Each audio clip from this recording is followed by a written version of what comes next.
Bom dia, meus amados, a graça e a paz do Senhor. Eu sou o pastor Rômulo Pereira, da Igreja Batista Palavra da Graça, e hoje nós vamos estudar os Atos dos Apóstolos, capítulo 11, verso 17, que nos diz: Se, pois, Deus lhes deu o mesmo dom que nos dera quando cremos no Senhor Jesus Cristo, quem era eu para pensar em opor-me a Deus? Bom, meus amados, estamos vendo aqui a conclusão do discurso do apóstolo Pedro diante dos seus irmãos na igreja em Jerusalém, em que ele faz a sua defesa, porque ele estava sendo contraditado, estava sendo desafiado a mostrar o porquê que ele havia entrado na casa de incircuncisos e não apenas entrado, como até os batizou, sem nem pedir autorização da igreja em Jerusalém. Bom, ele falou ao longo de sua narrativa inteira que ele estava sendo conduzido e quase na marra pelo próprio Deus.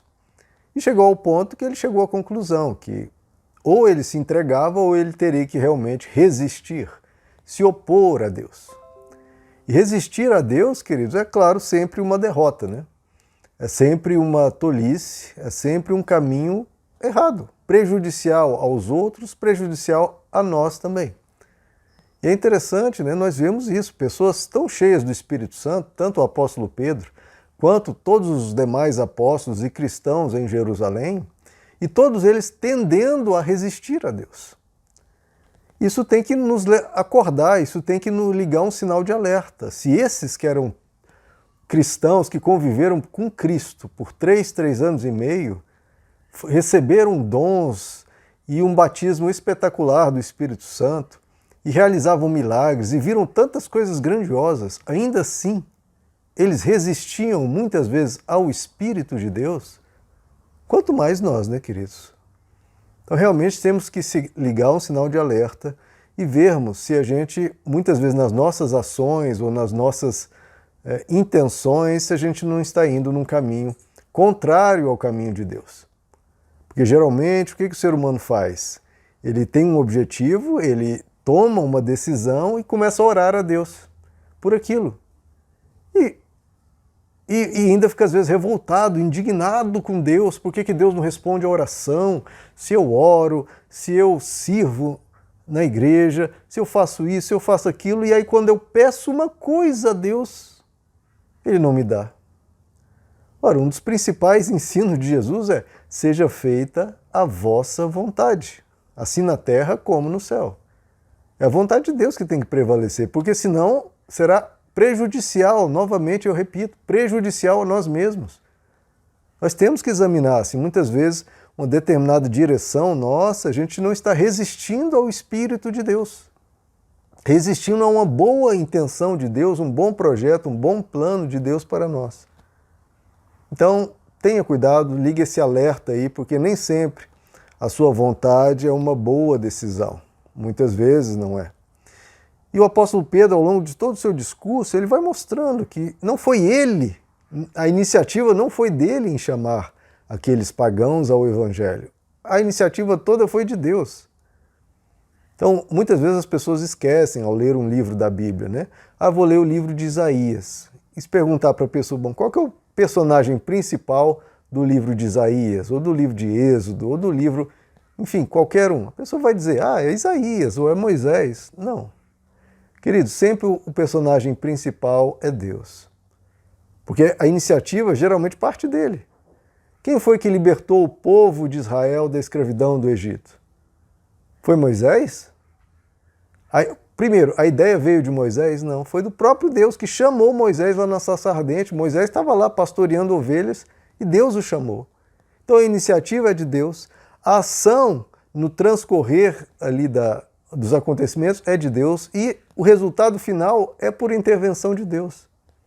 Então, veja como Deus atua. Tudo o que está acontecendo da mesma forma. Foi iniciativa de Deus, foi a ação de Deus em todo o transcorrer e nessa conclusão aqui, nesse debate na Igreja de Jerusalém, também vai ser, por fim, uma ação de Deus para concluir aquilo.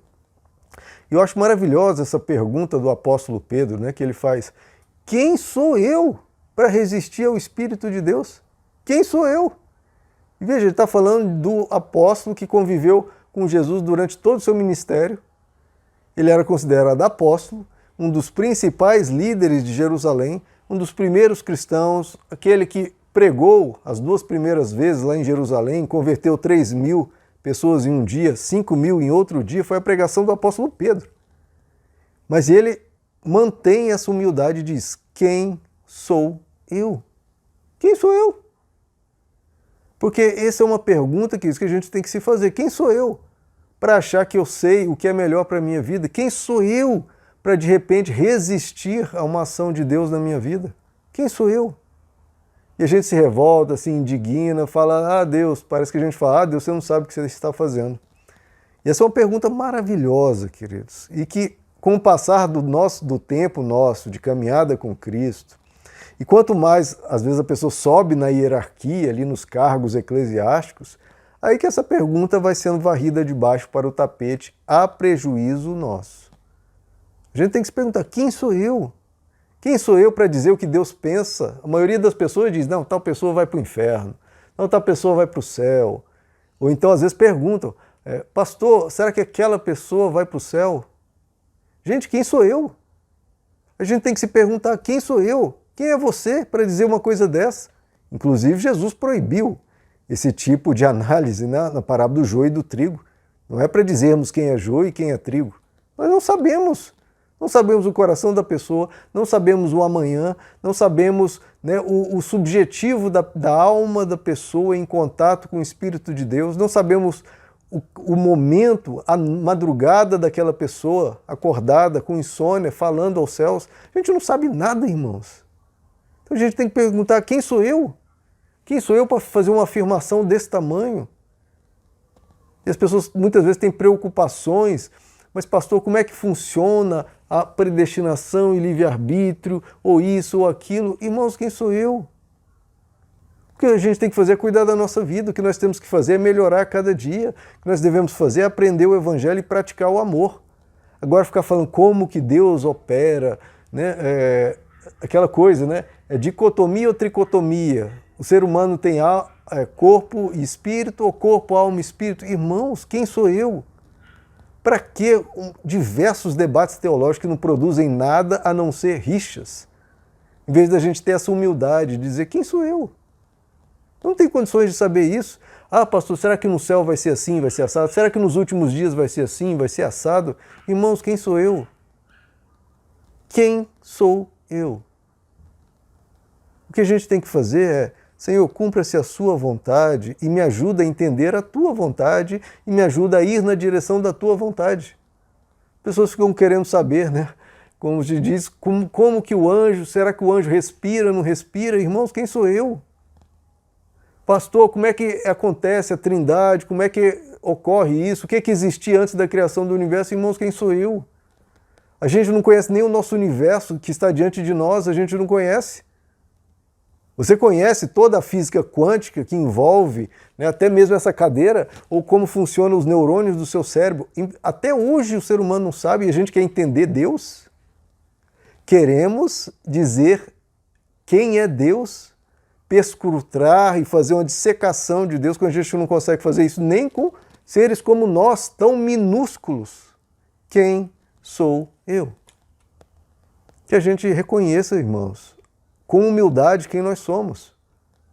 E nós somos pessoas que carecem da graça de Deus, da misericórdia de Deus, que a gente avance no conhecimento, no Evangelho, em aprofundar Cristo, mas sempre com humildade, sem nunca perder a humildade, sem nos arrogar, sem nos achar superiores, sem nos achar que agora que a gente sabe um pouco mais, a gente vai mandar nas pessoas e dizer quem vai para o céu, quem vai para o inferno. Aquele ali está condenado.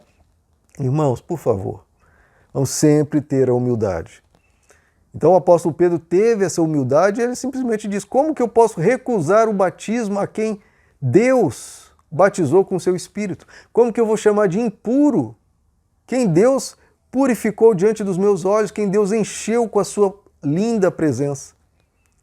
Então a gente precisa saber, queridos, o nosso lugar. Nós não somos Deus. Ah, por que aconteceu tal coisa? As pessoas têm muito isso, né? O porquê. Ah, por que aconteceu tal coisa? Irmãos, eu não sei. Simplesmente procure vencer isso, superar isso, diante dessa dificuldade, ou calamidade, ou tragédia, seja o melhor cristão diante disso. Não fique perguntando porquês, porque muitas vezes porquê é o porquê da revolta, é o porquê da murmuração, é o porquê de estender o punho aos céus. Não, simplesmente diga, Senhor, eis-me aqui, eu quero enfrentar isso com o melhor coração, com a melhor alma, eu quero te honrar. Eu quero, diante da calamidade, procurar exercer o melhor de mim. Me ajuda nisso, Senhor. Meus amados, que Deus os abençoe. A graça e a paz do Senhor.